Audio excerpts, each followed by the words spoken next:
Gaza, a name synonymous with conflict, with suffering, with a seemingly endless cycle of violence.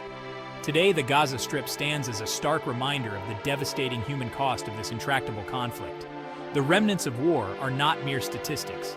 They are etched into the very fabric of life. Bombed-out buildings, shattered families, a generation scarred by trauma. The world watches, sometimes with empathy, sometimes with fatigue, as this small strip of land becomes the epicenter of yet another humanitarian crisis. The resilience of the Palestinian people is undeniable, their spirit unbroken despite facing overwhelming odds. Yet the question remains, how much longer can such resilience endure under the weight of relentless conflict? The international community grapples with finding a solution, with bridging the chasm between political rhetoric and tangible action. The plight of Gaza is a shared responsibility, a stark reminder that silence in the face of suffering makes us all complicit. Israel maintains that its actions in Gaza are driven by security concerns, a narrative rooted in the constant threat of rocket fire from Hamas and other militant groups. The nation argues that it has a right to defend its citizens, a right enshrined in international law. Their military strategy, often characterized by targeted airstrikes and ground incursions, aims to degrade Hamas's military capabilities and deter future attacks. However, the collateral damage inflicted upon Gaza's civilian population raises profound moral and ethical questions. Critics argue that Israel's use of disproportionate force and its blockade of Gaza amount to collective punishment, a violation of international law. The international community grapples with this complex dilemma, balancing Israel's security concerns with the imperative to protect civilian lives. The debate over proportionality and the use of force is often polarized, fueled by deeply entrenched narratives and political agendas. Israel points to the indiscriminate nature of Hamas's rocket attacks, which target civilian centers and sow terror among its population. They argue that they are forced to operate in a complex environment where distinguishing between combatants and civilians is exceedingly difficult. The international community, while acknowledging Israel's right to self-defense, urges restraint and calls for adherence to international humanitarian law. Hamas, designated as a terrorist organization by several countries, controls the Gaza Strip. Born from Palestinian resistance against Israeli occupation, Hamas walks a complex line between its political aspirations and its militant activities. They justify their armed struggle as a legitimate response to what they perceive as Israeli aggression and the ongoing occupation of Palestinian territories. Hamas's tactics, including rocket fire into Israel and the construction of underground tunnels, are often condemned by the international community as acts of terrorism. Critics argue that these actions deliberately target civilians and serve only to escalate the conflict.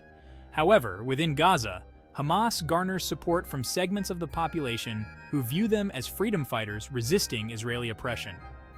This dichotomy underscores the complexities of the Israeli-Palestinian conflict, where narratives of victimhood and self-defense intertwine and blur the lines between right and wrong.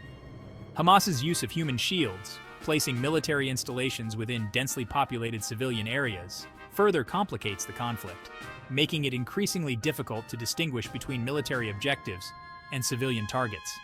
The international community continues to grapple with the challenge of engaging with Hamas, balancing condemnation of their militant activities with the need for humanitarian aid and political dialogue. The people of Gaza are trapped in a cycle of suffering, their lives bookended by poverty, displacement, and the constant specter of violence. The ongoing blockade has crippled Gaza's economy, leaving its population heavily reliant on humanitarian aid. Basic necessities like clean water, electricity, and medical supplies are in perpetual shortage. The healthcare system, already strained by years of conflict, is pushed to the brink during periods of heightened violence. Hospitals overflow with the injured, while medical personnel struggle to cope with limited resources and overwhelming needs.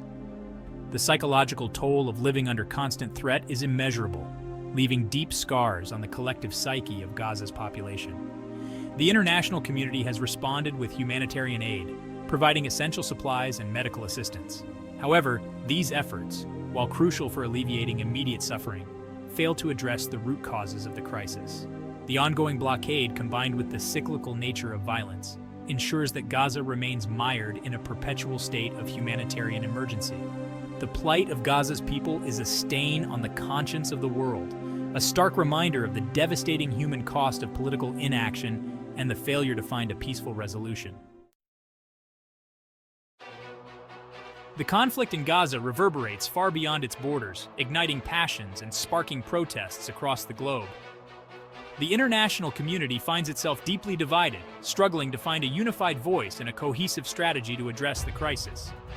The Israeli narrative, emphasizing security concerns and the right to self-defense, resonates with some nations. Others are highly critical of Israel's actions, condemning the disproportionate use of force and the humanitarian impact of the blockade. The Palestinian narrative, centered on occupation, displacement, and the struggle for self-determination, garners sympathy and support from many corners of the world. Protests erupt in major cities, reflecting the global outrage and the deep polarization surrounding the conflict. International organizations, including the United Nations, call for a ceasefire and a return to negotiations. They urge both sides to respect international law, protect civilian lives, and work towards a peaceful resolution. However, the deep mistrust between the parties involved, coupled with the complex political realities, makes finding common ground an arduous task. The conflict in Gaza serves as a litmus test for the international community's commitment to peace, justice, and human rights. The cycle of violence in Gaza seems endless, a tragic testament to the enduring power of hatred and the elusiveness of peace. Each round of fighting leaves behind a trail of devastation, hardening positions on both sides and pushing the prospect of a negotiated settlement further out of reach. The language of retaliation and retribution dominates the discourse, drowning out the voices of moderation and reason. The international community, weary from decades of failed peace initiatives, grapples with finding a path forward. Some advocate for a renewed push for a two-state solution, arguing that the establishment of an independent Palestinian state alongside Israel is the only viable path to lasting peace.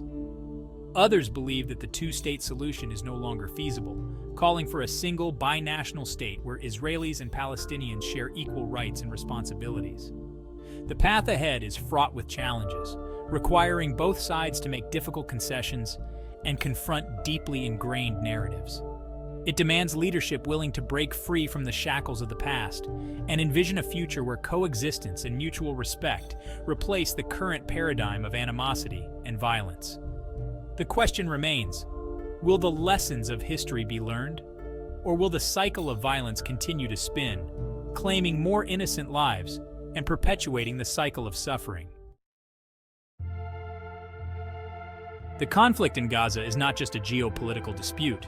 It is a human tragedy of immense proportions. Behind the headlines and the political rhetoric lie the stories of individuals whose lives have been irrevocably altered by the violence. Families torn apart, dreams shattered, futures uncertain. The human cost of this conflict is immeasurable, a stark reminder that war is never a solution, but rather a collective failure of humanity. It is easy to become desensitized to the suffering in Gaza, to lose sight of the individuals caught in the crossfire. The sheer scale of the devastation can be overwhelming, leading to a sense of helplessness and apathy. However, it is precisely in these moments that we must resist the urge to turn away, to disengage from the plight of others. We must remember that each life lost, each dream shattered, represents a profound loss. The conflict in Gaza is a shared tragedy, one that demands our empathy, our compassion, and our unwavering commitment to seeking a just and peaceful resolution. For in the end, we are all connected by the invisible threads of our shared humanity, and the suffering of one diminishes us all. Despite the seemingly insurmountable challenges, we must never surrender to despair. The human spirit, much like the resilient olive trees that dot the landscape of the Holy Land, has an uncanny ability to endure even in the face of unimaginable adversity. The yearning for peace, for a life free from fear and violence, burns brightly within the hearts of ordinary Israelis and Palestinians alike. It is this flicker of hope that we must nurture, that we must amplify until it becomes a beacon of light, illuminating a path towards reconciliation. It is a hope rooted in the belief that dialogue, however difficult, is always preferable to violence. That empathy and understanding can bridge even the widest divides. And that the pursuit of peace is not a naive dream, but rather an imperative we owe to future generations. Let us pray for the day when the guns fall silent in Gaza, when the cycle of violence is broken, and when all people, Israelis and Palestinians alike, can finally live together in peace, security, and mutual respect. Let that day come soon.